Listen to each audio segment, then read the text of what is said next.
Hey everybody, you know who hit 3,000 subscribers? Sammy Thunder. Congratulations, Sammy. We're doing a little VR today, and I'm going to show you some, cards maybe you haven't seen before, and some cards you probably have seen before. Now, as part of this VR, Sammy wanted us to show some of the shirts that we've purchased from Reindeer Studios, our good buddy Scott, our best friend Scott. Well, here's my favorite, eat the gum. I have a policy. Well, me and my buddies have a policy. If you open up an old wax pack, you have to eat the gum. And you'll notice it says eat the gum. It didn't say anything about chewing the gum. Something tells me Scott has tasted that old gum because you can't chew it. You eat it. You just swallow it and you wash it down. Here's another one of the shirts that I picked up from Scott. It's got all the logos from all the tops through the vintage era. Super cool. Love it. All right, here's my third one that I got from Scott. The Big League Chewing Gum, the Gowdy Gum Company. Scott does some wonderful work, so go check out his Etsy store. I know he's super busy. Scott, in case you're watching this, if you're watching this, go check your inbox, your email inbox. I sent you an email. Where am I on the list? I got to have something commissioned. I hope you're staying busy, Scott. Keep you out of trouble that way. All right, so the other part of Sammy's VR was to show some oddball cards. Sammy, I just have no desire to collect oddball cards. I respect the oddball cards. I respect the people that collect them. It's just not my thing. So this was really hard for me. I had to get creative and figure out a way that I could, show some oddball cards. So here's what I came up with. So in the background, you're going to see a game that I just love. I played it all the time back in the 80s and the 90s. It was called Pursue the Pennant. I think they went defunct, or maybe they got bought out by something called Dynasty something or another, but I can't remember. Regardless, what came with this game were cards, but not with the images. So what I did, Sammy, is I decided to pull out some of these cards that went with the game, and here's a Frank Viola. And so how this worked was, so Viola was a left-handed pitcher. His fatigue was a 9, meaning it was outstanding. He'd been pretty much the whole game. Error was an 8, meaning, hey, he didn't commit a lot of errors. He actually had good range, meaning he was a pretty decent fielder. His hold was fair. He was prone to wild pitches, and in a jam, he was really tough this particular year. This is the Mets from 1990, so I know that's your team, and as is Mookie's. And so I thought I would show some of the Mets from that particular year in this game. But there's Frank Viola. And also we had Doc Gooden was really good that year as well. Sid Fernandez, another lefty, right? These are my oddball cards, Sammy. Ron Darling. I don't know how in the world you guys didn't do, I don't know how in the world you didn't get to the World Series with this pitching staff. Here's David Cohn, and he had a great year. He had 14 wins, 3.23 ERA. You see down there by my left thumb.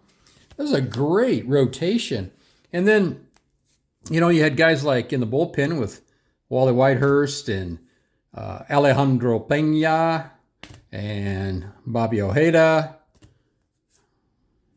Franco, I remember John Franco.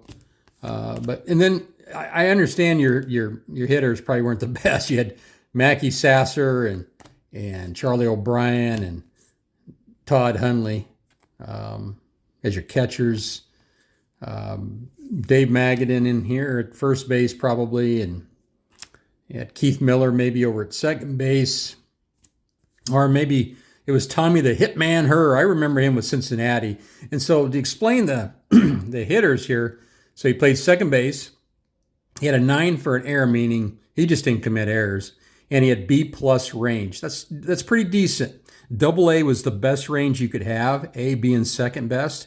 Base running out of 5, he was a 2. So he was a little below average in running. Steal was a 2. He didn't get much of a jump. Pretty decent bunting. He graded hit and run. Excellent. So that's how you read those. Tom O'Malley. Here's your Greg Jeffries. Hojo.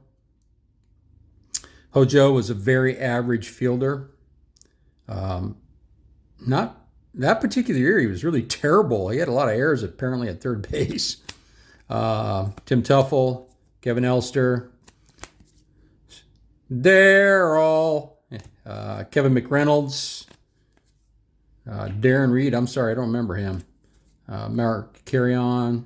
I remember him a little bit. Daryl Boston. I can remember him with the White Sox for some reason. So, and how this would work, let's just, let's see here. Let's find, where did Daryl go? There, let's find Daryl. So let's get those out of the way. And so how this would work, and I'm going to do a better video or a more extensive video sometime on this, but so I'm going to scoot that back very carefully. And you can kind of see the stadium. It had the backdrops and had the dice here. So red, white, and blue. And you would roll it. And I'm hoping I land on the batter's card. So anything less than 500. Let's see if I do that. Yeah, I did. I rolled a 318. So let's say he was hitting off a righty. 318, he would have taken a walk. Right there, 318. So he took a walk. Now, had this been against a lefty, he would have struck out. So that's how that would work. And Darryl had a heck of a good arm. So a -2 is a really good arm in the outfield. Anything negative was above average. And -3, yeah, guys like Andy Van Slyke had a -3. That's a really good arm out there. So that's how that would work. We used to play this a lot with my buddies, and my buddy would roll like a 000 or something, and you'd have to go to this chart. And it would end up, his best player would end up getting injured, and he'd stand up and yell, and you know, the guy had no luck. I don't know how he ever rolled such weird numbers, but anyway, that's what I got, Sammy. Those are my oddball cards. Oh wait, I'd be remiss. Mookie Wilson was not on that Mets team in 1990. He was with Toronto. So here you go, Mookie. Played center field and left field that particular year. He had pretty decent in committing errors. He had very good range. Again, Double A being the best. Sorry, Mookie. Mookie did not have a very good arm. He had poor power against lefties and righties. He was 5 is the best base runner you could have, so he was excellent at that. And 4 is really good at stealing, 5 being the best. 2, jump, okay. But pretty good bunter and an excellent hit and run. So there's my Mookie Wilson. All right, I'm going to show you a few more cards. But so these are not oddball cards, but people call me an oddball for collecting them. And I don't care what people say. That's fine. So I haven't been doing very good with my counseling, trying to get away from my 1953 addiction. I keep buying these cards, but that's the whole point of me showing these cards. I was recently watching Dan, Vintage PC, and Rob, Baseball Time Traveler, talk about the cards they picked up. And a lot of the times the cards they picked up were cards that they liked the player or they liked their story. And I've often said it's not about the cardboard, it's about the men on the cardboard. They have stories.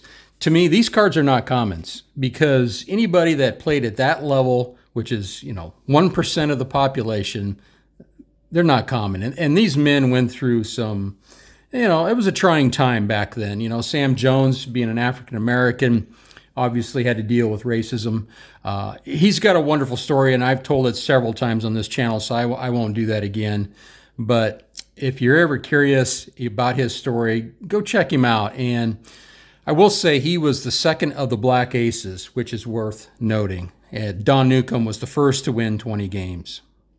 And then you got a guy like Luke Easter, who really didn't get a chance. Hey, Scott, there's your Cleveland Indians, by the way. Oh, and Sam Jones with the Indians. Hey, that worked out. But he really didn't get a chance because of the color barrier not being broken yet at the time. And so he was older when he did finally make it to the bigs. But Luke Easter, again, another great story. He's a guy that, a man of principle is what I call him. And let me just put him in a stand here. But Luke Easter was a guy that was working, I believe it was for the railroad, and he was transporting some cash. He came out of a bank in a suburb of Cleveland, and 2 gunmen with shotguns said, "Give me your money." He said no. They said, "Give me your money," and he said no, and they shot him. So an unfortunate end to Mr. Easter. And then you got Hank Thompson, the third person to break the color barrier. The first with the St. Louis Brownies, and then on the same day, he and Monty Irvin broke the color barrier with the Giants. And, you know, here's a guy that served in the United States Army as a machine gunner in the 1695th Combat Engineers, and he fought at the Battle of the Bulge. If you know anything about the Battle of the Bulge, that was one of the worst battles in American history. But he went on to join Satchel Paige's All-Stars, and he barnstormed the country. That's how good he was. That's how much Satchel Paige thought of him back in the day. But he was the first black baseball player to play in both the National and American leagues. He became the only player to participate in breaking the segregation barrier on 2 different teams. And of course, again, that was the Browns and the Giants. And he was also the first black batter to face a black pitcher in the majors. And in the World Series, he teamed up with Willie Mays and Monty Irvin to form the first all-black outfield in the majors. Now, throughout his career, he did battle alcoholism. After leaving baseball, Thompson was met with a series of difficulties. He became a cab driver in New York, but following a divorce, was convicted of armed robbery in Texas, and in 1963 was sentenced to 10 years in prison. In 1967, however, he was paroled after a few years. One source reported his crime was knocking off a liquor store, then going to a nearby bar, which was the Matinee Club, and buying everyone drinks. In 1968, he moved to Fresno, California, and became a city playground director. In the summer of 1969, he left that position. It's thought that maybe he was trying to seek a job with the National League in some capacity. But those plans did not get to materialize, and he died after an unexpected seizure. I will note that he was also charged with a murder back in the day. I think it was in the spring of 1948. He was in his hometown, and there was a guy that he had grown up with that was hitting on his sister in a very unwelcome way, and that gentleman pulled out a knife. Mr. Thompson took out a gun and shot him. He was acquitted, but he often said that had a very big effect on his life. A couple quotes about Hank Thompson really quick. In a prison interview, he once made the following comment: "When I get out, I'm going to have to walk down streets with liquor stores and bars, and I'll have to make a choice. Walk past them and live, or walk into one and run wild again. They say life begins at 40. It better for me." Now, Hank Thompson cleaned up his life right before he passed away, and he was out there reaching out to children, providing great advice about recounting his life and trying to provide advice that might help them in their future endeavors. So that's Hank Thompson, no ordinary man, and to me, not a common man. Hey, how about this guy? 1954 Topps of Bob Kennedy. In October of 1942, Kennedy was drafted into the Navy. He was trained as a pilot, and he transferred to the United States Marine Corps. From 1943 through 1945, he served not only as a pilot, but as a flight instructor as well. He trained Ted Williams in Pensacola, Florida, and I know there's a lot of pictures out there of him and Ted Williams together. So if you're curious, go out there and take a peek, or you can go back to one of my older videos. I did a bio on Bob Kennedy. But they also played on the base team as well. So he was deployed in combat action throughout the war and was finally discharged in January of 1946.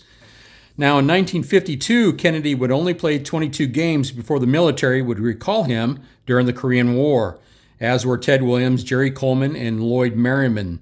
Kennedy would return to the Indians in 1953.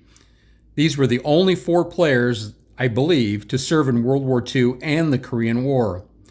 All of these men were fighter pilots, and Uncle Sam recognized their unique skill set. So I have great admiration for these gentlemen like Bob Kennedy and Hank Thompson and other players who served our country. Especially Ted Williams as well, of course. especially since they gave up professional careers to do this. It's I just absolutely admire that. So there you go, Sammy. Some oddball cards. Mookie Wilson, if you can consider those cards. I'm sorry, I had to get creative with that. And some cards that, well, not cards, men that I absolutely enjoy collecting their cards of. These guys are great. They have wonderful stories. And I think for me, yeah, I'm going to collect some Hall of Famers, but I'll probably keep collecting guys that have tremendous stories. So once again, congratulations, Sammy Thunder, 3,000 subs, and keep growing your collection, card farmers. I appreciate you tuning in.